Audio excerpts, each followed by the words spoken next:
analisis kebutuhan dan pengumpulan data. Yang pertama, identifikasi kebutuhan bisnis warung UMKM untuk memahami tujuan dan target pasar.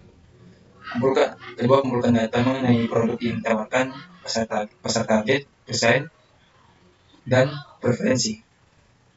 Ketiga adalah pelanggan. Keempat adalah lakukan analisis SWOT untuk mengevaluasi kekuatan, kelemahan, peluang, dan ancaman. Dan yang terakhir adalah warung UMKM. Selanjutnya, perancang sistem. Yang pertama adalah perancang proses. Kedua, identifikasi proses bisnis yang ada dalam operasional warung UMKM seperti pemesanan, kedua pembayaran, dan pengiriman.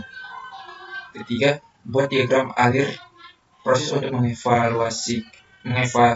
memvisualisasikan langkah-langkah dalam setiap proses. Dan yang terakhir, mengidentifikasi area yang dapat ditingkatkan atau dioptimalkan melalui sistem informasi.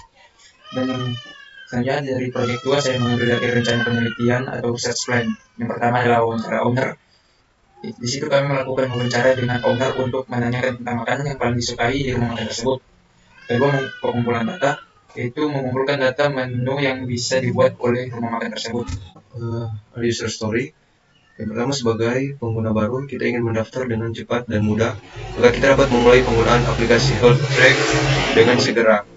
Sebagai pengguna, kita ingin memasukkan data kesehatan pribadi saya dengan mudah dan cepat agar aplikasi dapat memberikan rekomendasi yang tepat sesuai dengan kebutuhan kita. Kemudian yang ketiga, sebagai pengguna, kita ingin melihat ringkasan kesehatan kita secara singkat dan jelas dengan kita dapat memenuhi kondisi kesehatan kita dengan cepat. Yang keempat, sebagai pengguna, kita ingin mengatur pengingat untuk minum obat atau menjalankan aktivitas kesehatan agar kita tidak melewatkan jadwal yang penting. Kemudian yang kelima, sebagai pengguna, kita ingin melihat perkembangan kesehatan kita dari waktu ke waktu agar kita dapat melacak perubahan dan kemajuan yang telah kita buat.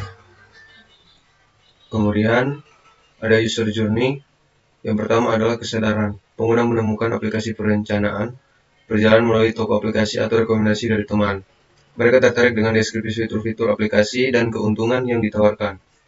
Kemudian yang kedua, pendaftaran dan onboarding. Pengguna mengunduh aplikasi dan melakukan proses pendaftaran. Mereka diarahkan melalui proses onboarding yang mengarahkan mereka untuk mengatur preferensi perjalanan seperti destinasi favorit, jenis akomodasi yang disukai, dan kegiatan yang diminati. Kemudian yang ketiga, mencari dan memilih destinasi. Setelah menyelesaikan onboarding, pengguna mulai mencari destinasi yang ingin mereka kunjungi. Mereka menggunakan filter dan kategori untuk menyaring klien mereka seperti destinasi populer, destinasi budget, atau destinasi dengan kegiatan petualangan. Kemudian untuk project 4, yang pertama user story. Pengertian user story adalah teknik yang digunakan dalam pengembangan perangkat lunak untuk menggambarkan tindakan atau fitur yang diperlukan oleh pengguna. Biasanya ditulis dalam format naratif sederhana dengan fokus pada kebutuhan pengguna. Kemudian yang kedua, komponen user story sebagai saya ingin, I want, agar, atau so that, dan seterusnya. Kemudian user journey map. Pengertian user story, user adalah teknik untuk pengembangan perangkat lunak menggambarkan tindakan atau fitur yang diperlukan oleh pengguna. Biasanya itu sederhana dengan fokus pada kebutuhan. Kemudian yang kedua, user story sebagai saya ingin atau I want, agar, atau so that. Halo semuanya, pada kesempatan kali ini saya akan menunjukkan mockup desain dari kelompok kami, yaitu yang ada di sini. Sebelum adanya revisi yang dilakukan.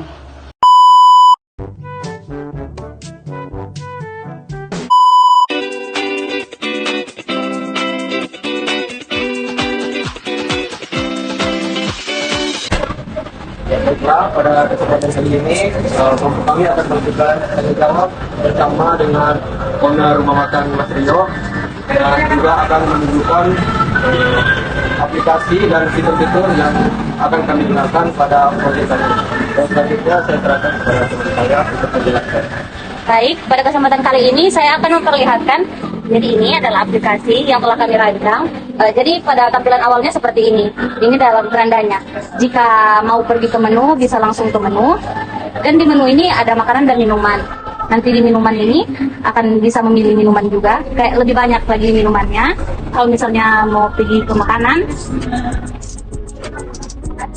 bisa pencet makanan dan itu akan memperlihatkan makanan-makanan yang ada. Dan juga di sini ada fitur button keranjang dan juga cari. Di cari ini, di sini bisa kayak orang mau cari minuman, cari makanan, cuma kayak ketik ayam geprek, ayam lalapan itu bisa di sini kamu langsung dapat di depannya. Atau mungkin DP lebih sederhana, cuma langsung pencet ini, cuma langsung terhubung dengan apa yang orang cari. Habis itu ada keranjang. Misalnya orang mau pesan ini. Jadi di sini dapat tampil di menu kayak ini kopi. Di sini kalau misalnya dia mau pesan, tinggal mau tambahkan ke keranjang. Habis itu di sini ada keranjang. Di sini ada yang terdapat di sini orang kasih contoh nasi goreng roa pada kali ini. Jadi di situ kalau misalnya orang tambahkan menu, tambahkan tuh nasi goreng roa itu, dia masuknya ke keranjang. Nah, di situ di fitur ini juga di aplikasi ini orang bikin supaya DP metode pembayaran lebih gampang. Jadi kalau misalnya kayak sekarang kan kita tuh banyak tuh yang OVO, Dana. Di sini kalau misalnya orang mau cuma di onsite kan, cuma di sini, orang cuma langsung kayak kasih tahu DP jumlah. Jadi di sini ada jumlah dari orang yang pesan, DP harga. Jadi kalau tunai boleh mau langsung Pak Mas Rio. Kalau misalnya orang mau online mungkin bisa mau langsung mau masuk Pak Mas Rio WA. Jadi dari situ mungkin boleh mau delivery atau mau datang ambil mar, orang mau bayar pakai online. Jadi di situ Mas Rio tinggal bilang mau bayarnya pakai sistem yang bagaimana. Seperti itu. Mungkin kalau misalnya aplikasi ini ada beberapa hal yang Mas Rio mungkin mau tambahkan. Nggak ada sok bagus itu. Cukup. Oke. Sekarang izin bertanya apa Mas Rio? Kalau misalnya biasa di rumah makan media yang dia datang itu anak-anak kampus kah atau orang-orang warga biasa? Titik kampus 50 masyarakat. Oh, jadi balance kan? Juga pertanyaan kedua, kalau boleh, orang mau tanya kalau misalnya Mas Rio rumah makan ini ada berapa jenis pembayaran? Kalau potong aplikasi ini kan orang bikin supaya lebih gampang, Pak. Cuma chat sama Kris kan, lebih bagus kan kalau misalnya itu tinggal mau kasih DP Kris, itu dia orang mau pesan, orang bayar dari situ. Oke. Sekian wawancara kami bersama owner dari Rumah Makan Mas Rio. Kepada Mas Rio, terima kasih banyak atas waktunya. Sekian dan terima kasih.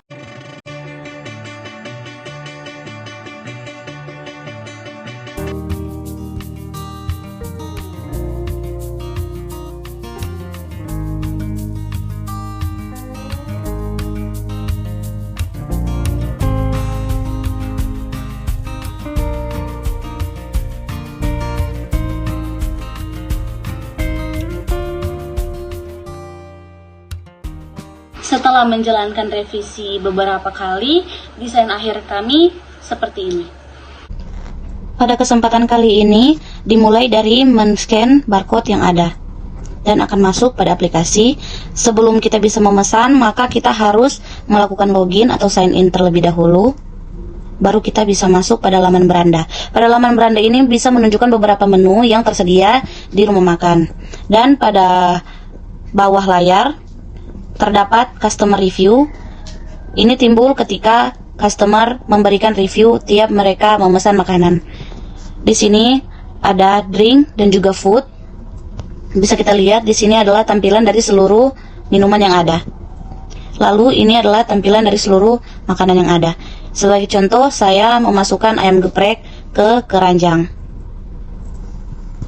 Pada kesempatan kali ini, di sini saya bisa menambahkan atau mengurangi berapa banyak yang ingin saya pesan. Sebagai contoh, saya ingin memesan 1 dan saya akan mengklik pesan. Di sini saya akan memesan menggunakan QRIS. Di sini juga kita bisa mengganti bahwa kita akan on-site, makan di tempat, atau kita akan memesan secara online. Di sini saya akan mencontohkan untuk online. Kita bisa melakukan pemasukan alamat yang dimana kita akan kirimkan pesanan tersebut dan kita pesan. Jika kita sudah memesan, mengklik pesan, maka akan memunculkan barcode pembayaran dan kita bisa scan di sini dan melakukan pembayaran dan muncullah struk yang telah kita kirimkan. Dan juga di sini terlampir bahwa waktu yang akan kita butuhkan sampai makanan datang. Lalu kita mengklik next dan kita menambahkan review dari bintang 1 sampai bintang 5. Lalu ketika sudah, kita kirimkan, lalu bisa kembali ke beranda dan pesanan telah diproses. Sekian dan terima kasih.